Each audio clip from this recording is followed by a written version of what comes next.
Good morning students. आज का हमारा विषय है उपसर्ग। उपसर्ग के सबसे पहले हम उपसर्ग की परिभाषा देखेंगे। उपसर्ग भाषा के वह सार्थक एवं छोटे खंड जो किसी शब्द के आरंभ में लग जाते हैं, उन्हें उससे मिलकर किसी दूसरे शब्द का निर्माण कर देते हैं। तो भाषा का वह सार्थक एक छोटा सा खंड होता है जो कि शब्द के आरंभ में लग जाता है और वो दूसरे किसी शब्द का निर्माण कर देता है, जिसे हम उपसर्ग कहते हैं।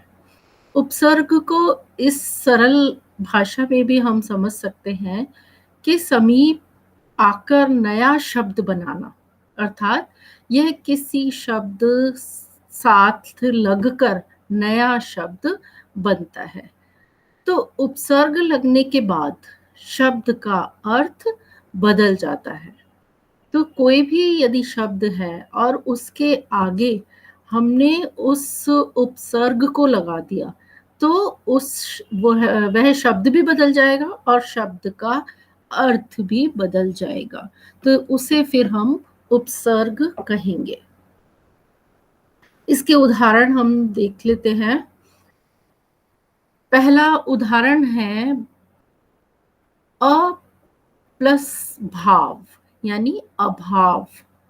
तो जो ऊपर दिए गया उदाहरण है उसमें आप देख सकते हैं कि पहले भाव शब्द बिना उपसर्ग के, उसका मतलब था भावना, लेकिन जब उपसर्ग लगाया गया तो उसका मतलब हो गया कमी। तो उपसर्ग लगने के बाद उसका मतलब बदल जाता है। तो इस उदाहरण से हमें एक सरल सी भाषा में हमें पता चल गया कि कोई एक शब्द है जिसके आगे हम किसी दूसरे शब्द को यदि लगा देते हैं तो फिर उसके अर्थ में भी परिवर्तन आ जाता है। अब उपसर्ग के भेद होते हैं। भेद 5 प्रकार के भेद कहे गए हैं। पहला संस्कृत के उपसर्ग, फिर हिंदी के उपसर्ग और उर्दू और फारसी के उपसर्ग, अंग्रेजी के उपसर्ग, इसी तरीके से उपसर्ग की तरह प्रयुक्त होने वाले संस्कृत के अवयव। अब एक एक करके हम इन उपसर्गों के बारे में जानकारी प्राप्त करेंगे। तो पहला जो उपसर्ग है हमारा, वो संस्कृत के उपसर्ग हैं। संस्कृत के उपसर्ग में ये कुल मिला के 21 उपसर्ग होते हैं, 21 उपसर्ग होते हैं। ये फिर हम एक एक नीचे इनको पढ़ेंगे। पहला है इसमें अति उपसर्ग। अति का अर्थ होता है ज्यादा या अधिक। तो इससे बनने वाले शब्दों को हम देखेंगे। जैसे उदाहरणार्थ अतीन्द्रिय यानी कि अति यानी अधिक और इंद्रिय लगा के शब्द बन गया अतीन्द्रिय। अत्युक्ति, अति उत्तम। अति माने ज्यादा और उत्तम और भी ज्यादा और अच्छा, तो अति उत्तम। अत्य आवश्यक, आवश्यक तो है ही, लेकिन उसके आगे यदि अति लगा दिया तो अत्य आवश्यक। अतीव, अतिकाल, अतिरेक, अत्यधिक, अत्यल्प, अतिक्रमण, अतिवृष्टि, अतिशीघ्र, अत्याचार आदि। तो अति से बनने वाले शब्द हम इस तरीके से, ये उदाहरण हमने देखे जो कि अति उपसर्ग से बने हुए शब्द हैं और ये संस्कृत के उपसर्ग में आता है। दूसरा है अनु। अनु उपसर्ग। अनु का अर्थ होता है बाद में या क्रम में।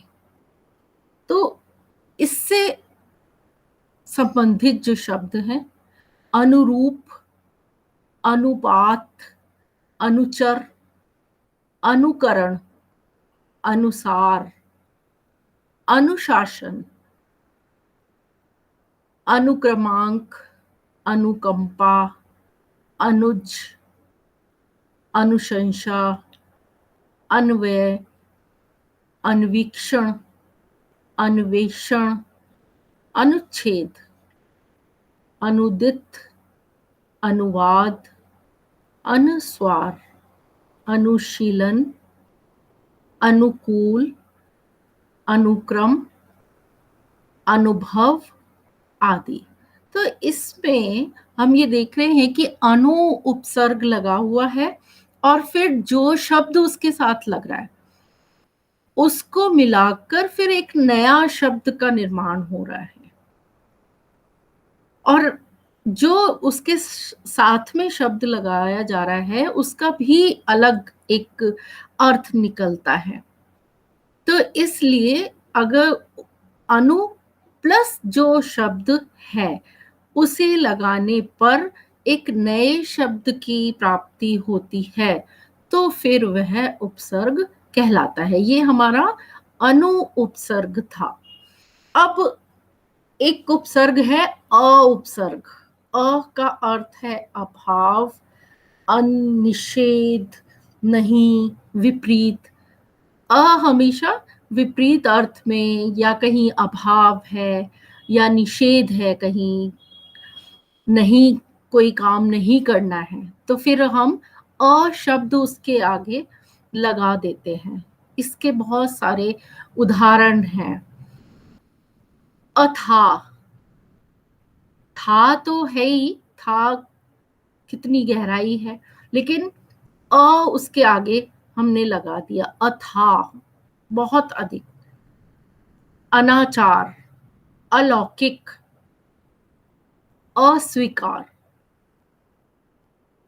स्वीकार है, कोई बात हमें स्वीकार है, लेकिन अ लगते ही वो हमें स्वीकार नहीं है। इसका मतलब अ का अपना ही एक अर्थ है।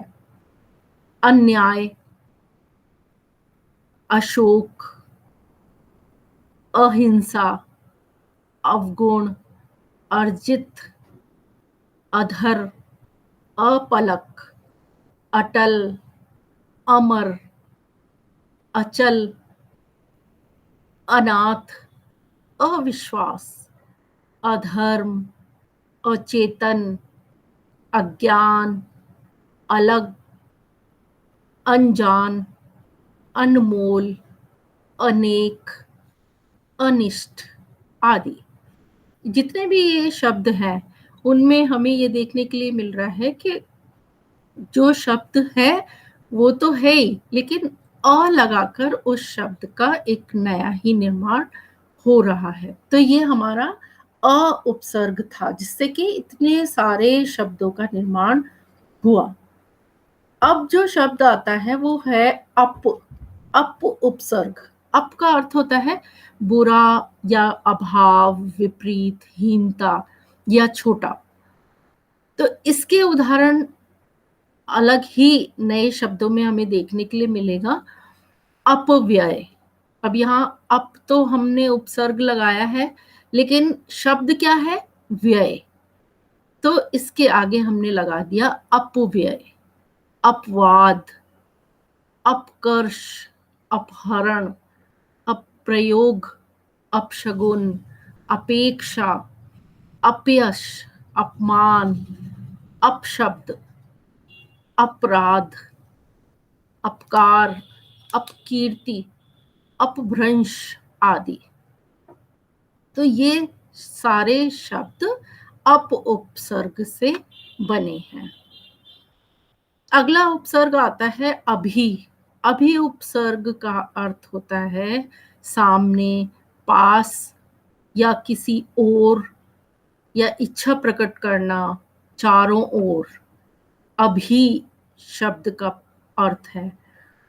फिर हम जब नया कोई शब्द इससे जोड़कर बना रहे हैं तो उसके उदाहरण हैं अभिनंदन, अभिलाप, अभिमुख, अभ्युत्थान, अभियान, अभिसार, अभ्यागत, अभ्यास, अभिशाप, अभिज्ञान, अभ्यास, अभ्युदय, अभिमान, अभिषेक, अभिनय, अभिनव, अभिवादन, अभिभाषण, अभियोग, अभिभूत, अभिभावक, अभ्यर्थी, अभीष्ट, अभ्यंतर आदि। ये जितने भी शब्द हैं वो अभी उपसर्ग लगकर बने हैं। तो जहाँ भी आप देखेंगे कि हमें यदि इस तरीके के प्रश्न आते हैं कि अभी उपसर्ग से निर्मित 5 शब्द इस तरीके के लिखिए, तो फिर हम इन शब्दों में से अभी शब्द का उपसर्ग के 5 शब्द लिख सकते हैं। तो इसलिए अभी से निर्मित इतने सारे हमने उदाहरण देखे। अब हम अभी के बाद आता है उपसर्ग। उप का अर्थ होता है निकट, छोटा, सहायक, सदृश, गौण, हीनता। तो उदाहरण के स्वरूप इसके उप लगाकर जो शब्द बन सकते हैं उनके कई उदाहरण हैं, जैसे उपाध्यक्ष।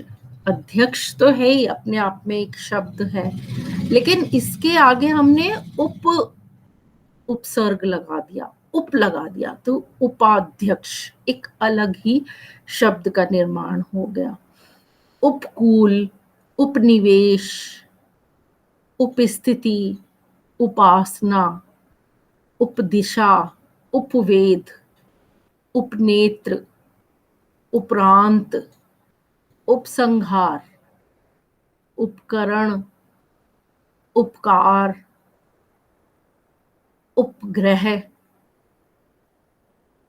उपमंत्री, उपहार, उपदेश, उपवन, उपनाम, उपचार, उपसर्ग, उपयोग, उपभोग, उपभेद, उपयुक्त, उपेक्षा, उपाधि आदि।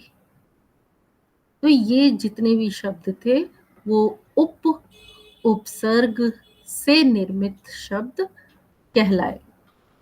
अब जो अगला है वो है अधि उपसर्ग से निर्मित। अधि का अर्थ होता है श्रेष्ठ, प्रधान, ऊपर, समीप। अब अधि से संबंधित जो शब्द हैं अधि उपसर्ग से निर्मित, वो हैं अधिराज। राज अपने आप में एक अलग शब्द है, परंतु अधि उपसर्ग इसमें जुड़ गया है। और उपसर्ग कहाँ जुड़ता है? शब्द के आगे। तो ये चीज हमें बार बार दोहरा लेनी चाहिए कि जो उपसर्ग है वो एक सार्थक शब्द होता है अपने आप में, और वो किसी दूसरे शब्द के आगे लगता है। फिर है अगला शब्द आध्यात्म, अध्यक्ष, अधिनियम, अधिमास, अधिकृत, अधिषण, अध्यादेश, अधीन, अधीक्षक, अधिकार, अधिसूचना, अधिपति, अधिकरण, अधिनायक, अधिमान, अधिपाठक, अधिग्रहण, अधिवक्ता, आधिक्य, अध्ययन, अध्यापन। तो ये जितने भी शब्द थे वो अधि शब्द से बने हुए शब्द हैं। अब जो अगला उपसर्ग है और ये संस्कृत भाषा से निर्मित उपसर्ग हैं। आ उपसर्ग, आ का अर्थ है और, सीमा, तक, से, समेत। अब यहाँ आ उपसर्ग के जो उदाहरण हैं वो है आकाश। आ का अपना अलग ही अर्थ निकल रहा है, लेकिन जो शब्द इसके साथ लग रहे हैं, काश, आ लगकर एक नया ही शब्द बन गया, आकाश। आरंभ, आमुख, आरोहण, आजन्म, आयात, आगमन, आजीवन, आमरण, आचरण, आलेख। लेख अलग शब्द है, उसमें आ जुड़ गया तो बन गया आलेख। आहार, हार अलग ही शब्द है, हार, और उसमें आ जुड़कर बन गया आहार।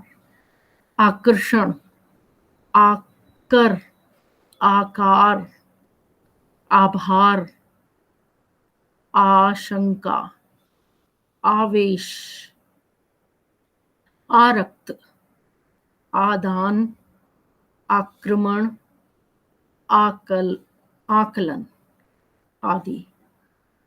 ये शब्द थे जो कि आ उपसर्ग से बने हुए शब्द कहलाए। अब एक नया उपसर्ग है प्रति उपसर्ग।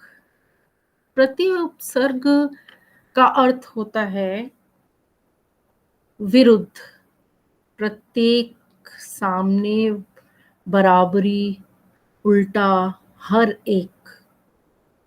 यानी कि इससे निर्मित जो शब्द होंगे वो उसके आगे प्रति लगा हुआ होगा। प्रतिवर्ष, वर्ष एक अलग शब्द, लेकिन प्रति उपसर्ग लगते ही इसका अर्थ भी बदल गया और शब्द भी चेंज हो गया। प्रतिवर्ष, प्रत्यार्पण, प्रतिद्वंदी, प्रतिशोध। शोध अलग शब्द है और इसके आगे प्रति लगाने से प्रतिशोध, यानी किसी से बदला लेना, बदला। शोध माने तो रिसर्च हो गया, शोध करना, अलग अलग कुछ नया ढूंढना, और प्रति लग के इसका नया रूप प्रतिशोध। प्रतिरोधक, प्रतिघात, प्रतिध्वनि, प्रत्याशा, प्रतिकूल, प्रतिकार, प्रतिष्ठा, प्रत्येक, प्रतिहिंसा, प्रतिरूप, प्रतिध्वनि, प्रतिनिधि, प्रतीक्षा, प्रत्युत्तर, प्रतीत, प्रतिक्षण, प्रतिदान, प्रत्यक्ष आदि। ये सभी शब्द प्रति उपसर्ग से बने हैं। अब प्रति उपसर्ग के बाद जो शब्द आते हैं उत उपसर्ग। उत का अर्थ होता है श्रेष्ठ, ऊपर, ऊंचा। अब जब इस शब्द से मिलकर कोई नया शब्द बनाएंगे तो बहुत सारे ऐसे शब्द हैं, उनके उदाहरण हम आगे देखेंगे। उन्नति,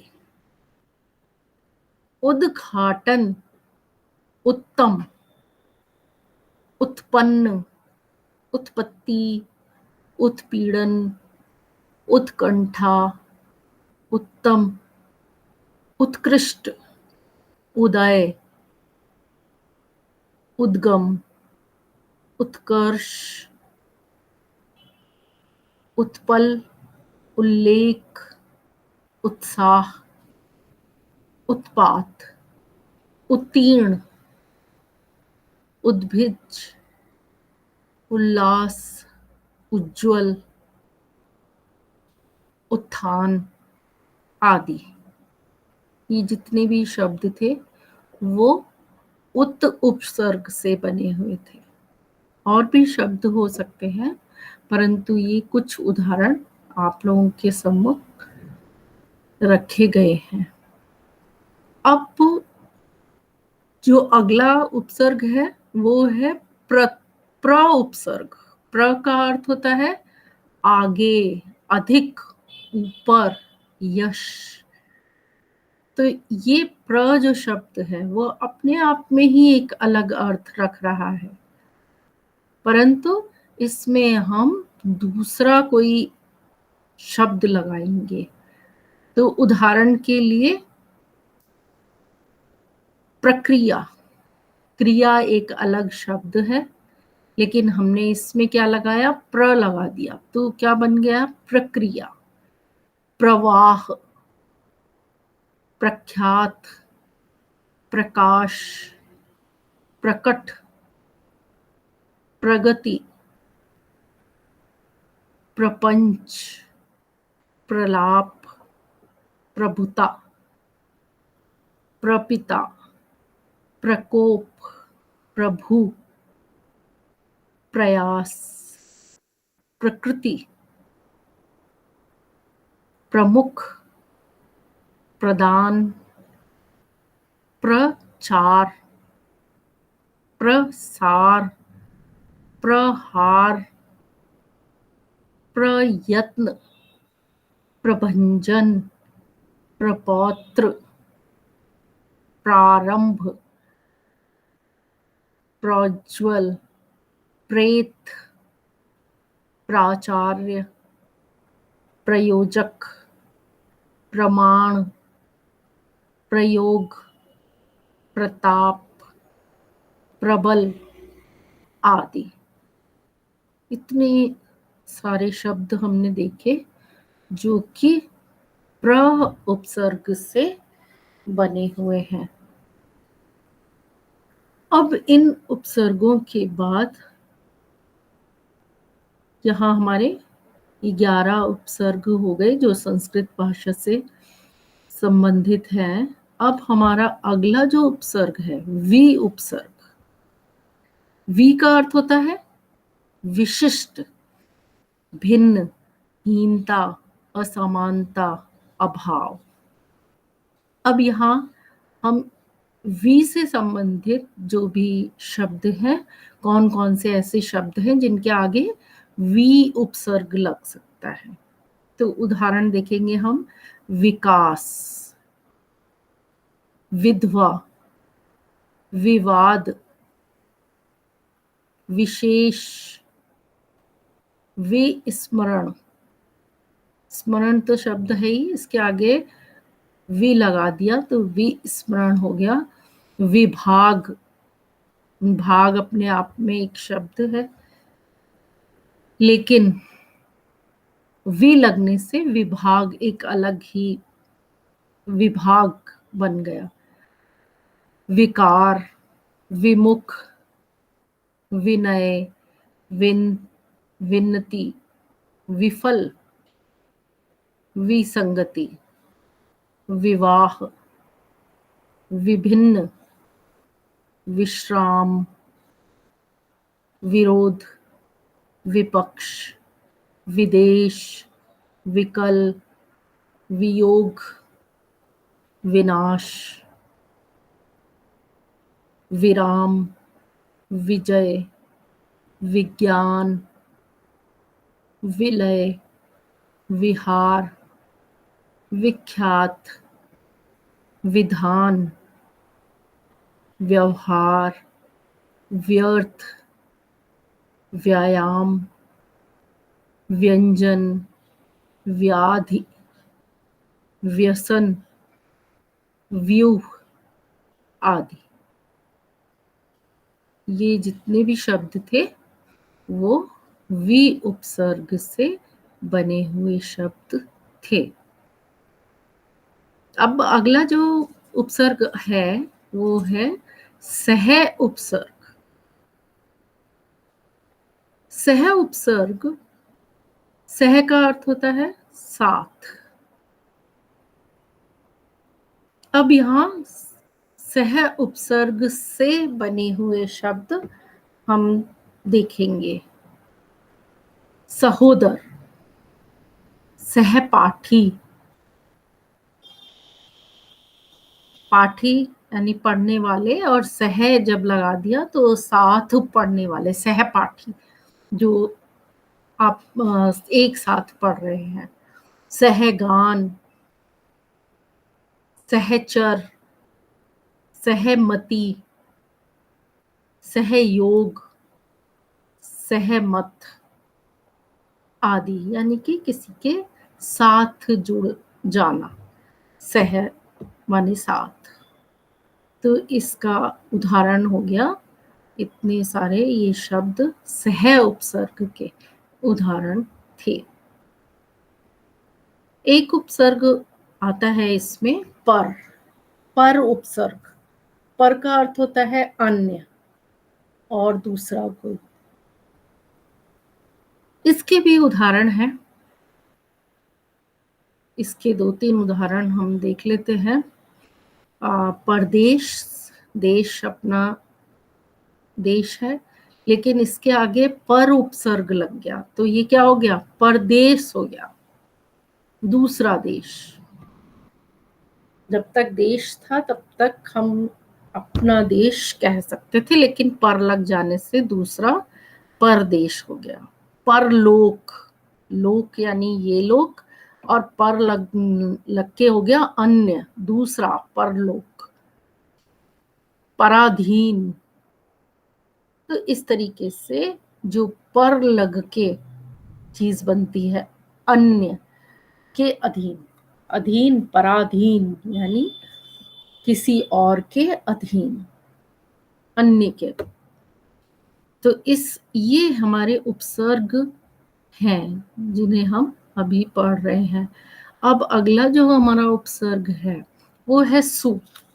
सु उपसर्ग से, सु का अर्थ होता है परदेश या परलोक, पराधीन, इस तरीके से सु शब्द के अर्थ हैं। परंतु इससे बनने वाले जो शब्द हैं वो कौन से हैं? जैसे सुबोध, सु अलग ही शब्द है और बोध अलग शब्द है, लेकिन ये साथ में जब जुड़ जाता है, सु किसी भी शब्द के आगे लग रहा है तो वो अर्थ भिन्न हो जाता है, अर्थ में परिवर्तन आ जाता है। सुबोध, सुपुत्र, पुत्र तो है ही लेकिन सु लग गया तो सुपुत्र हो गया। सुधार, सुगंध, अच्छा, यानी सु माने अच्छा। सुगति, सुगंध, सुगति, सुबोध, सुयश, सुमन, सुलभ, सुअवसर, सूक्ति, सुदूर, सुजन, सुशिक्षित, सुपात्र, सुगठित, सुहाग, सुकर्म, सुकृत, सुभाषित, सुकवि, सुरभि आदि। ये हमारे सु से संबंधित शब्द थे। अब सम उपसर्ग, सम का अर्थ होता है अच्छा, पूर्णता, संयोग, उत्तम, साथ। अब इनके उदाहरण देखेंगे, सम से, सम लगने के बाद बनने से उदाहरण। सम्मान, सम्मेलन, संकल्प, संचय, संतोष, संगठन, संचालन, संलग्न, संहार, संशय, संरक्षा, संकल्प, संग्रह, संन्यास, संस्कार, संरक्षण, संहार, सन्मुख, संग्राम, संभव, संतुष्ट, संचालन, संजय, संताप, संभावना, संयोग, संशोधन आदि। ये सभी से सम उपकर्ष से बने हुए उपसर्ग हैं। अब जो नया उपसर्ग है वो है अव उपसर्ग। अव का अर्थ है हीन, बुरा, अनादर, पतन, अव लगने से। इसके उदाहरण है अवनति, अवज्ञा, अवधारण, अवगति, अवतार, अवलोकन, अवतरण, अवगत, अवस्था, अवनत, अवस्वान, अवरोहन, अवगणना, अवकृपा, अवशेष, अवगुण, अवकाश, अवसर आदि। अब परि उपसर्ग से, परि का अर्थ होता है चारों ओर, पास, आसपास। इससे संबंधित कौन कौन से उदाहरण हैं? परिमार्जन, परिहार, परिक्रमण, परिभ्रमण, परिधान, परिहास, परिश्रम, परिवर्तन, परीक्षा, पर्याप्त, पर्यटन, पर्यंत, परिमति, परिपूर्ण, परिपाक, परिधि, परिवार, परिणाम, पर्यावरण, परिजन, परिक्रम, परिक्रमा, परिपूर्ण आदि। ये सारे शब्द उपसर्ग से निर्मित शब्द थे।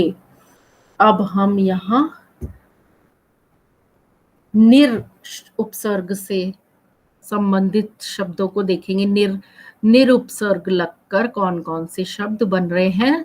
निर का अर्थ होता है निषेध रहित, बिना, बाहर। और उदाहरण इसके हैं निराहार, निरक्षर, निरादर, निरअहंकार, निरामिष,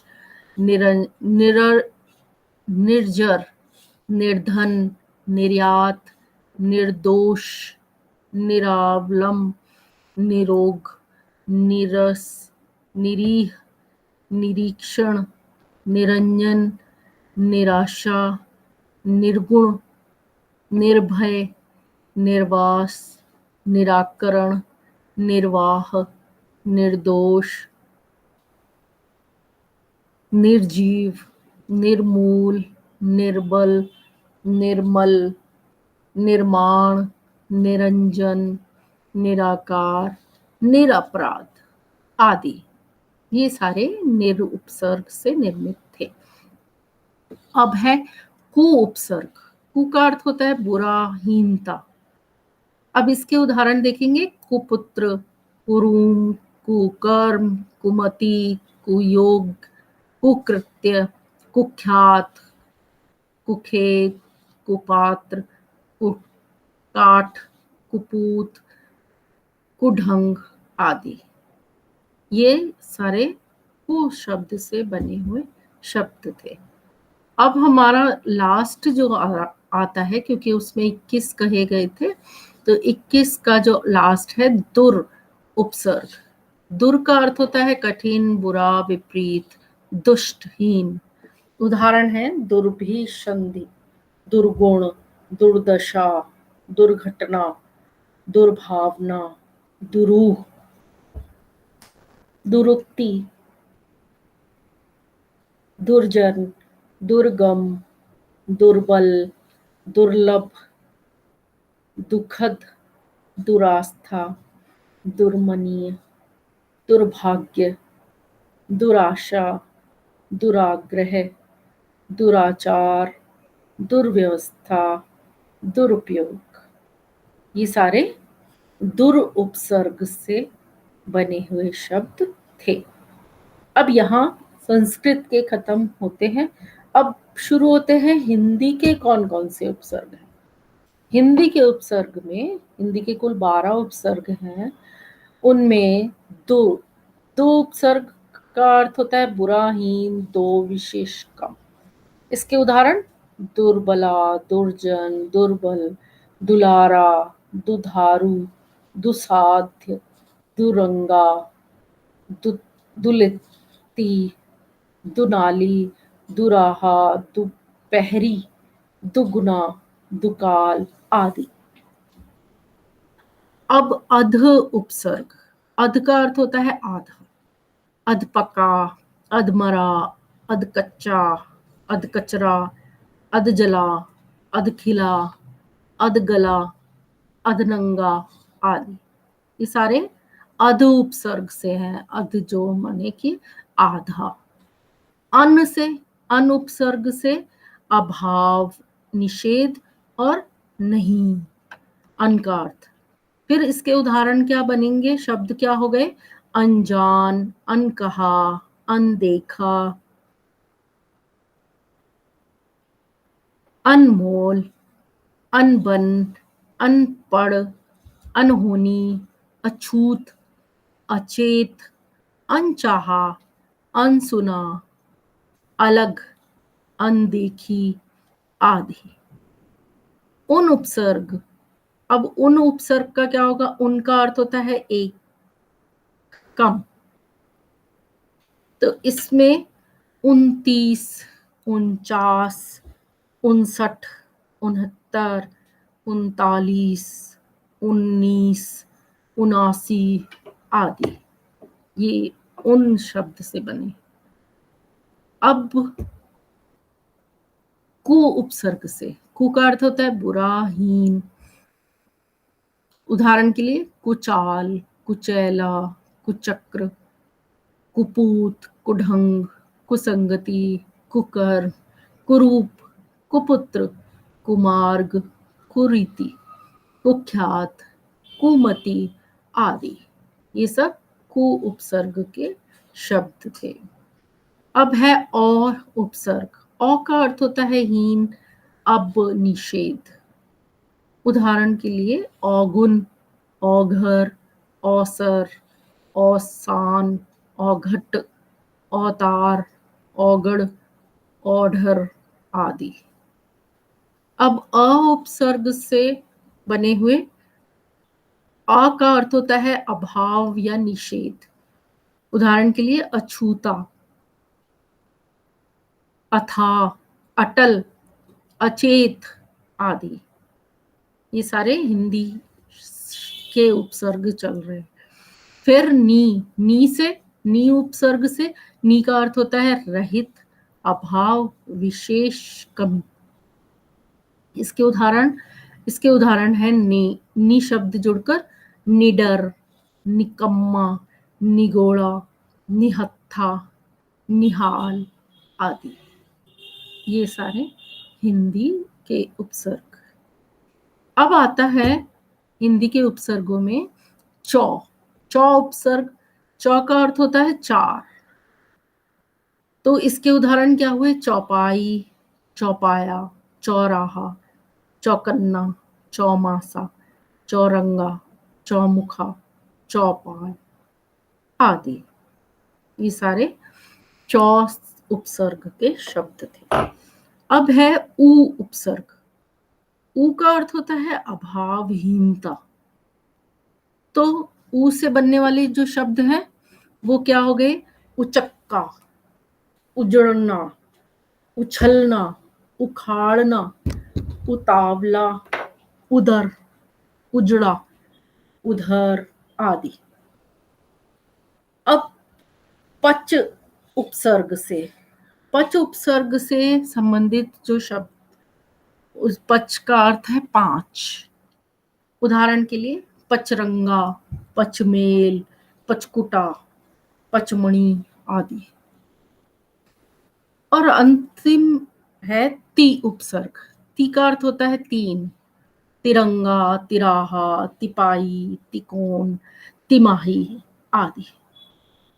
ये हमारे हिंदी के उपसर्ग थे। अब इन उपसर्गों के बाद उर्दू के भी उपसर्ग हैं। उर्दू के उपसर्गों में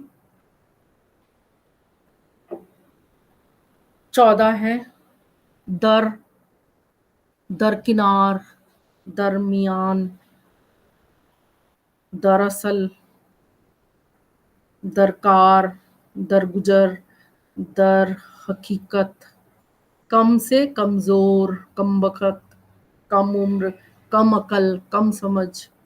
ला से लाइलाज, लाजवाब, लापरवाह, लापता, लावारिश। ब से बखूबी, बदौलत, बददस्तूर, बगैर, बनाम, बमुश्किल। बे से बेनाम, बेपरवाह, बेइनाम, बेरहम, बेहोश, बेचैन, बेइज्जत, बेचारा, बेवकूफ। बहुत सारे बे से शब्द हैं। अब इन शब्दों के बाद और जो शब्द आते हैं वो बा से बाकायदा, बाकलम, बाइसाफ, बामुलाइज, मुलाफी, हिजा। बद से बद दिमाग, बदनाम, बदमाश, बददुआ, बदनीयत। फिर ना उपसर्ग से नालायक, नाकारा, नाराज, नासमझ, नाबालिग, नापाक, नाकामयाब आदि। अब गैर शब्द से गैर हाजिर, गैर कानूनी, गैर सरकारी, गैर जिम्मेदार, गैर मुमकिन, गैर मुनासिब आदि। अब है हम उपसर्ग से। दर का अर्थ होता है आपस में, समान, साथ वाला। हम राज, हम दर्द, हम जोली, हम नाम, हम उम्र, ये हमारे इससे संबंधित हैं। फिर हर से हर लाल, हर साल, हर वक्त, हर रोज, हर घड़ी, ये सारे उर्दू के शब्द हैं। खुश उपसर्ग, खुश नसीब, खुश मिजाज, खुशहाल, खुशखबरी, खुशकिस्मत। सर से सरताज, सरदार, सरपंच, सरकार, सरहद, सरगना। अल से अलबत्ता, अलबेला, अलविदा। ये 14 शब्द जो थे वो हमारे उर्दू के शब्द थे, उर्दू फारसी के जो उपसर्ग हैं वो।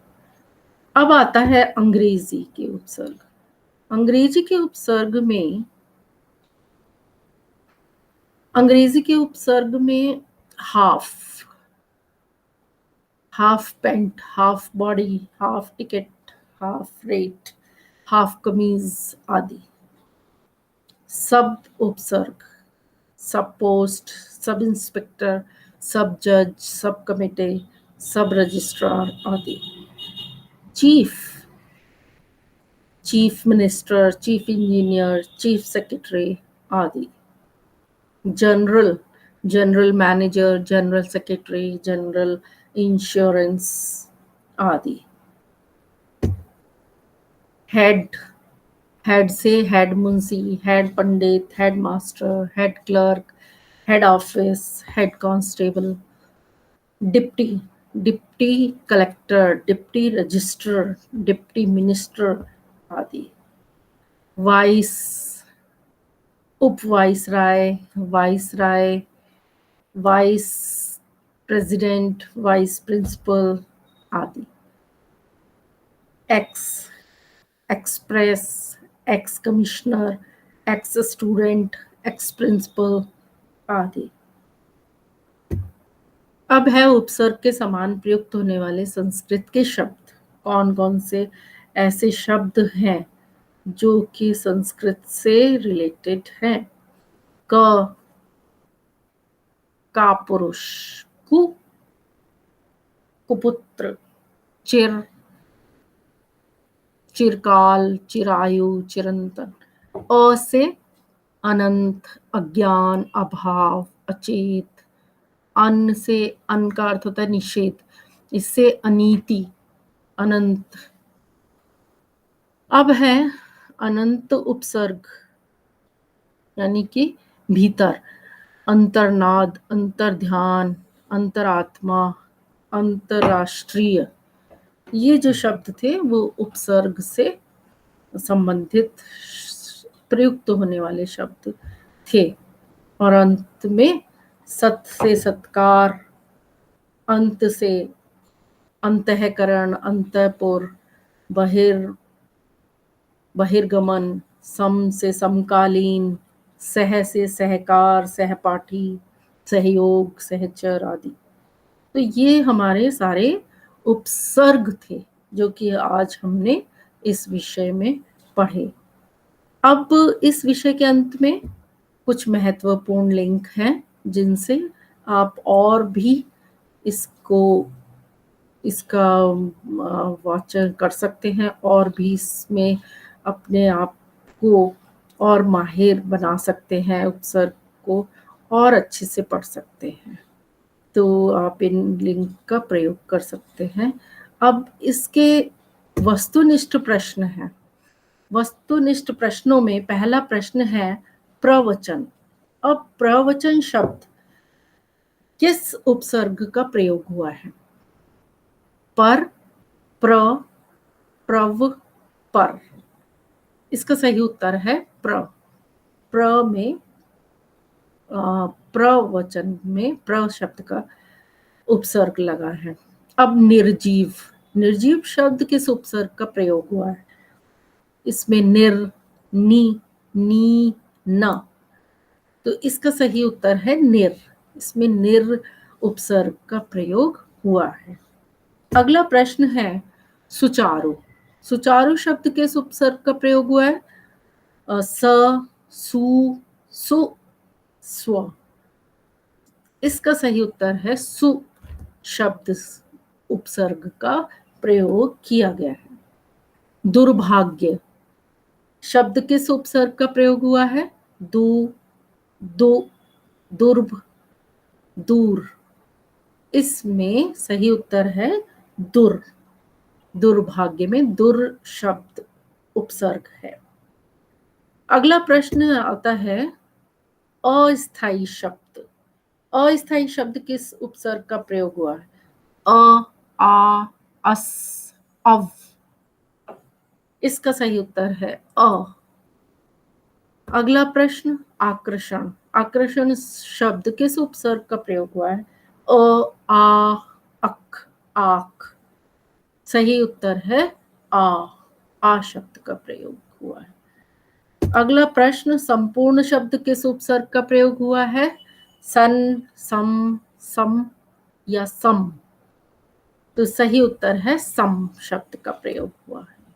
निराधार, निराधार शब्द किस उपसर्ग का प्रयोग हुआ है? निर, निरा, निरा, नी। इसमें निर शब्द का उपसर्ग का प्रयोग किया गया है। अब अगला जो प्रश्न है परिवर्तन। परिवर्तन शब्द किस उपसर्ग का प्रयोग हुआ है? प्र, पर, परी, परी। इसका सही उत्तर है परी। परिवर्तन, परी शब्द उपसर्ग का प्रयोग किया गया है। अब अगला प्रश्न है अंतिम प्रश्न उपदेश। उपदेश शब्द किस उपसर्ग का प्रयोग हुआ है?